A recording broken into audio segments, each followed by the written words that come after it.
মানুষের জীবনে সবচেয়ে গুরুত্বপূর্ণ প্রশ্ন কি? আমি কার ইবাদত করছি?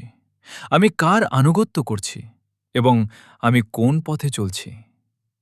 আল্লাহ তাআলা আমাদের শিখিয়েছেন এমন একটি দোয়া যা আমরা প্রতিদিন বহুবার পড়ি।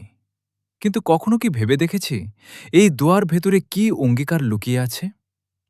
আরবিতে আল্লাহ বলেন, আলহামদুলিল্লাহি রব্বিল আলামিন আর রহমানির রহিম মালিকি ইয়াউমিদ্দিন ইয়াকা নাবুদু ওয়া ইয়াকা নাস্তাঈন ইহদিনাস সিরাতাল মুস্তাকিম সিরাতাল্লাযীনা আন'আমতা আলাইহিম গায়রিল মাগদুবি আলাইহিম ওয়ালাদ-দাল্লিন।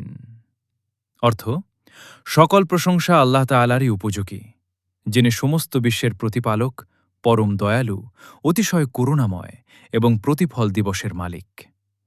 আমরা শুধুমাত্র তারই ইবাদত করি এবং শুধুমাত্র তারই কাছে সাহায্য প্রার্থনা করি। আমাদের সরল পথ দেখান, সেই পথ যাদের উপর আপনি নিয়ামত দান করেছেন, আর না তাদের পথ যাদের উপর আপনার গজব বর্ষিত হয়েছে বা যারা পথভ্রষ্ট। এই বাক্যগুলো শুধু একটি দোয়া নয়, এটি আমাদের জীবনের একটি অঙ্গীকার। আমরা আমাদের জীবনকে আল্লাহ ও তার রাসূল সাল্লাল্লাহু আলাইহি ওয়াসাল্লামের আনুগত্যের অধীনে রাখব। আজ থেকে আমরা শুধুমাত্র মুখে নয়, আমাদের কাজেও প্রমাণ করব আমরা সেই সরল পথের যাত্রী। আল্লাহ আমাদের সবাইকে সিরাতুল মুস্তাকিমের উপর অবিচল রাখুন। আমিন।